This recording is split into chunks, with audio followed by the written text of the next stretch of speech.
Welcome to the Whiskey Vault. I'm Daniel. I am Rex. It is Rare Whiskey Friday, and last time you were sick, so I did it, and I nailed it. Oh. And Emma did not appreciate it at all because she didn't realize that was an impressive thing to do. You know what? We're going to put it in right here. Okay. We're going to take a camera over to Emma, and we're like, okay, go. Yeah, you do the Rare Whiskey Friday thing. Yeah. I think I said I had RSV. Yeah. It wasn't the Rona. No, Yeah, not the Rona. Yeah. Yes. Okay. Getting my head right. Got to get my heart right. Welcome to Rare Whiskey Friday. We're going to go through and get first impressions on several different whiskeys. These aren't necessarily large brands. Sometimes they are. More often than not, these are going to be your smaller distilleries without a lot of distribution. If you should be so lucky as to live in a place that you can get your hands on these whiskeys, you're welcome for the review, and thank you to the magnificent bastards who sent the whiskey. I got to admit something right now? Yeah. I took a little micro breath. I didn't mean to. That's okay. I did. I did a little pause, and they just have it. I went, there's a little breath. I did a little bit of cheat. I did a little cheat. I did your demonstrations. Okay. All right. While you were talking. I felt bad about it. Because it was like 92% clean. Yeah. 92% clean with a little micro breath there. I think should be shot in the face. These bottles, you should, Jesus. It just escalated. That escalated really fast. Yeah. These bottles are both a gift from patron saint Rob Halla. It took a little longer to get that plastic off. Rob Halla, you patron saint of whiskey.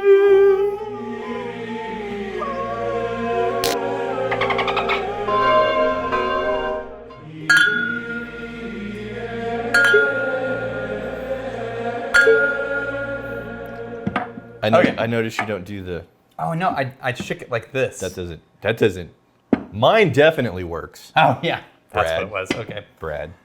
Do you want to start? Let's start with this one. Okay. This is the Blue Dyer Rye. This is Maryland. Yes. And their website's very confusing. It basically just said, 5 generations of family whiskey history and blah, blah, blah, and Fine. heritage and Everybody says heart that, but are they making it in Maryland? Yeah, they're Is this a actually making Maryland it. whiskey? Yes. Oh, nice. This one is heirloom bloody butcher corn, rye, and pale malt barley, aged 1 year in char 3 barrels. Okay. So it's a full-size barrel, but 1 year old. Yeah. Bloody butcher corn, rye, and barley. Bloody butcher corn. That's a very expensive corn. Mm-hmm. Yeah, there's a reason why you don't, see it that often. Whoa, that is musty. By multiples, it's more expensive than yellow dent is the most commonly used corn. Yeah. Yeah. Wow. Right? Oh. That is very musty. Like damp barn and wood varnish. You know what? For whatever reason, it's like I'm walking through a pirate-themed restaurant. There's even a note of the fake smoke, like a fog machine. Yeah. Yeah. And I don't know when I've ever been to a pirate-themed restaurant. Have you ever been to Disneyland? Yeah. Have you ever gone on the Pirates of the Caribbean ride in the boats? Was that it? With the smell of chlorine water. Chlorine water. And fog. Yeah, and there's like machinery, and woods, machine machinery. oil. Yeah. Yeah. Do you get what I mean though? Like. I get what you mean. Yeah. Like it's definitely a themed restaurant. It could be Rainforest Cafe. Even. Okay. Yeah. It is a funky nose. Weird, yeah. But I don't say it's bad. No, it's just funky. Yeah, it's weird. I feel like time could have softened some of these things, and it didn't. But I like how weird it is, man. I'm trying to draw a comparison in whiskey vernacular that's gonna be helpful for people. Okay, that was weird. You know Take what? a sip. There's like, I'm still in the nose. There's like a cayenne note without the spiciness. You know, like the flavor of cayenne? Hang on, I'm about to describe the experience you're about to have. Oh, and then there's like a raisin quality to it? Take it, don't sip it yet. Wood oil. Yeah. That fake fog. Yeah. Blossoming into black licorice. Black licorice? Yeah. And then an aftertaste of the fog machine smell in the room after we shot all of the guest quiz show stuff. Yeah. Whoa, that lingers. That is weird. Gotta tell you. Aftertaste is the fog machine. Aftertaste for me. Yes, but there's also like a raisin figginess. Oh yeah. Yeah, like that dark dried fruit. Wow. I gotta say, I really like this. Okay, this is first impressions, but oh no, is it first impressions? I don't actually like it all that much. I do. But it's so much drama. Yeah, it's very dramatic. It's very weird and funky, but not in a bad way. And just, a unique way. If you like the funky adventure, bam. Okay, I'm interested in this one because... And you know what? The fig note, that's still staying with me. That fig, like I just ate a fig Newton. Right. That kind of fig paste. Figgy poo? Yeah. So this is bourbon distilled from a bourbon mash, or whiskey distilled from bourbon, which basically just means it's bourbon, but the finishing and aging eliminated their qualification for bourbon. So they use charred oak, but they also put cherry wood staves into the barrels. Yeah. And that weird combo means you can't call it bourbon. Yeah. It's distilled 4 times. Okay. So I'm assuming, so when someone says that, Right. what they typically mean is they ran it through a hybrid still with 4 plates in. Oh, really? That's typically what they mean. They don't mean pot distilled 4 times. Wait a minute. They typically mean 4 plates. Like we have, one of our stills is a smaller hybrid still. I have seen countless people say this has been 8 times distilled, and what they mean is 8 plates. That's not how is that a thing? It's. But we don't know what they did here. I don't know what they did, but 80% corn, 70% rye, 13% barley. Okay. 1 year old. This, by the way, meaningfully darker than the almost bourbon here. That's corn whiskey. That is. Wow. That is. Your wife would like this. This reminds me of. It's baby blue. You know what? What's the little corn candies thing? Yeah, this is hard candy caramel. The candy corn. Candy corn. Yeah. Candy corn. It's like Lou. what's his name? Lou. Bryce? Comedian. Lou. Lewis. Louis, something. And he has an entire spiel about candy corn that goes on for like 10 minutes, and it's hilarious. Louis Black. Oh, Louis Black, not Louis C.K. Yeah. Okay. Louis Black has a bit on candy corn. Yeah. That if you haven't heard it, he's like, but every year, Alzheimer's patients, we go back. This is melted candy corn. I was not expecting that. Yeah. Yeah. Candy corn ice cream. Gelato. If you ever go to those gelato shops, there is a vanilla cream element. Yeah. Weird flavored ice creams. Vanilla cream, like a melted vanilla ice cream with candy corn all up in there. That is so dark, so densely corn. You know what? Sweet. Respect for them doing stuff that is not so predictable and traditional. That tastes identical to how it smells in every way. Identical to how it smells. And that is dessert in a bottle. That is so sugared. You like it, don't you? You like both of these, don't you? I really like both of these. That almost approaches pancake syrup. Yeah. There is a maple finish, is what I'm about to say. Yeah, there is a maple, almost pancake syrup finish to that. Wow, that's Those weird. are both really interesting. Yeah. And I enjoyed it. But you got to be ready for what you're getting into. Okay, now we're going to the final 2. Oh, and again, you know what the common note is? Once again, finishing on like a figginess. Yes. Like a figgy paste. Yeah, they both are very, very different whiskeys, but the finish kind of landed in very similar places. Move those 2, because these are yours. Okay, now, these are both gifts from Nate Russell, a patron saint of whiskey. Nate Russell, you patron saint of whiskey.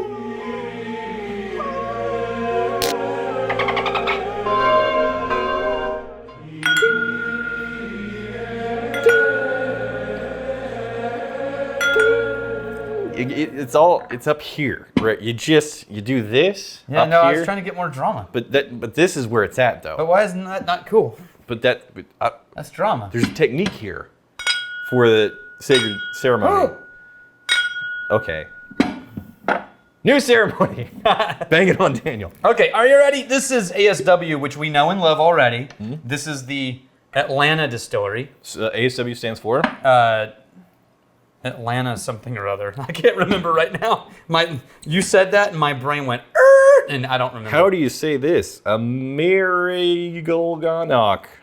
Oh, that's the next one. We're starting with this one. Oh, I know Maryland. Yeah, this is the Fiddler. Yes. It's called the Soloist pot still bourbon that they made 100 proof. We often enjoy the results that are coming off of pot still. 56. Whoa. Yeah, there's the body. That just stopped me in my tracks. That has got to be a high malt bourbon. Yeah. There's no way that's wheat or rye as the second grain. You know what I mean? Because that has this butterscotchy heft to the nose. Yeah. You know what? It's frustrating that all the saturated, dense, rich flavors that we very often appreciate, that we love, those more often than not are coming off of a pot still. And the pot still, that is a bigger time commitment, a less efficient way to make whiskey. Yeah, that's what we're doing. But look, I gotta say, I've never smelled dark chocolate in a bourbon before, but it's in this one. This is so dense of a nose. I'm trying to see if... What's the proof on that? 100. Okay. Look. Corn, malted wheat, malted rye, malted barley. Corn, malted wheat. Malted rye. Malted rye. Malted barley. Malted barley. 4 grain. Yeah. I'm getting a maltiness for some reason.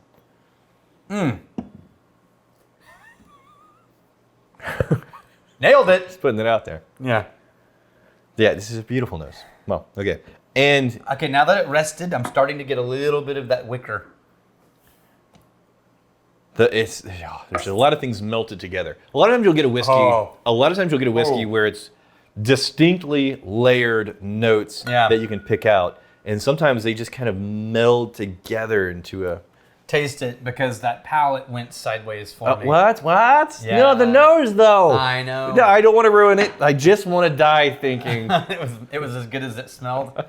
Yeah, I feel like they went a little lower into the tails than I would have gone and brought in some of the vegetal notes that we tend to cut from ours. I'm trying to give some more specific notes on the nose before we move on to the taste. We did a lot of really specific Did we? notes. Yeah. I didn't. You did. Let's just say you did a good enough job. Okay. That palate has all the same things, but adds a really strong vegetal waxy note. That's throwing me sideways slightly. See, I didn't get vegetal waxy. To your point, it is different than the nose. Yeah. I got a shiny peanut brittle.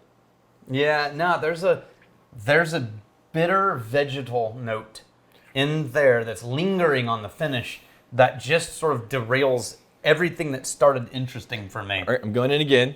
I'm thinking vegetal note, but Like- I still like the nose, similar to you. I like the nose better than the taste. Bitter chocolate and asparagus, Okay. because it's still sweet, but like charred. Nope. I get, this time it's more of a fruitiness. And I don't know how we a shiny drinking the peanut same brittle. thing. Yeah. I don't get peanut brittle at all. A shiny peanut brittle. It's like the bright, shiny, almost like a crispy flavor. I'm trying to find it. I'm not finding that. Yeah. Weird. It's not weird that it's not, it is rare. That we're very So different. but I'm not getting the vegetal. I'm not getting asparagus. I'm definitely getting the peanut brittle. I feel like this is something where I would have cut sooner. That's all I'm saying. But man, I hate backseat driving other people's distillate. I enjoy it. It's easy to armchair. Not as much as I like the nose, but I do enjoy the taste. And you and I are getting very different things. That one on your right is a Maris Otter. And this I'm excited about. Ooh, orange, citrus, cream, wood, oak, and oil. Almost potpourri rose. Yeah. Potpourri dried roses. Ooh, dried roses. That's very on there. Perfumey dried rose. I'm trying to get some distance. Wow. That is interesting. So we know Maris Otter because that's the malt that we use in our single malt. Yeah, the MBs in the community for our own distillery, we gave them some options, gave them some notes. They voted on Maris Otter being the barley for our single malt. Yeah. So that word on the top is a Gaelic word that means American. Okay. And so it's American single malt where they tried a whole bunch of different stuff. We tried another one of these series. It was called Optic Promise, where they only used Optic Promise barley. Okay. This is another one of that series where they're only using Maris Otter barley. Yeah, this is much more of like a balanced. There's a citrus quality to your point. Yeah.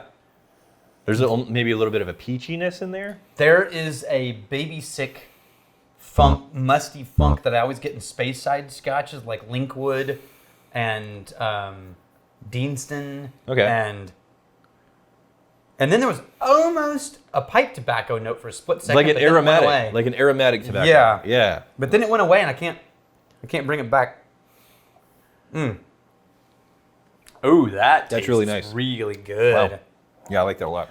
Ooh, I like that one. And I'm gonna add pears. I still get the accent of peaches. Now I get some pears. What do you call it when you like pan roast a pear in like sugar and candy it? Oh, caramelize? No, it's not. I mean, like caramelize. What you're doing Candied? that. What's a poached pear?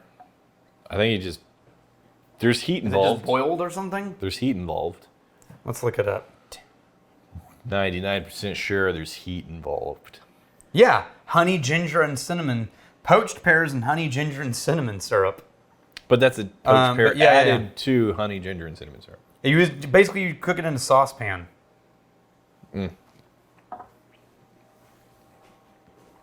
And now there's like a Fuji. This is fruity, right? There's a Fuji apple quality to it now. Yeah, I love it. It's fruitier than the nose for me. Yeah, I know, the palate doubles up. Yeah. Like, the nose, that's nice. It's good. You taste it, ooh, that's nice. Yeah. Yeah. Yeah. Oh, that's my favorite thing that we've tried on this. And you know what? I've sipped it again. I'm still getting dried roses. Or rose Oh, petals. I see what you mean. Yeah, take a sip. The rose petals are all in the finish. Oh, yeah. Now, quickly coming off of the heels of the Maris Otter, let's circle back to the one that we were very, bourbon one? very different pages on.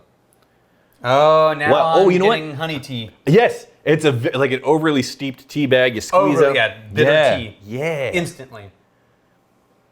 Yeah, it's still there. There's still that vegetal tinge to the back palate for me. No, now it comes across as that really overly steeped tea bag for me. Yeah, slightly bitter and astringent.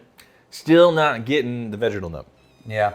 Damn no. Okay, yeah, interesting stuff in here. There we go. And we're done. I think we did it. Here's to fighting, stealing, and drinking. If you fight me, I fight for a friend. Steal, may you steal your liver's heart. And if you drink, May you drink with us.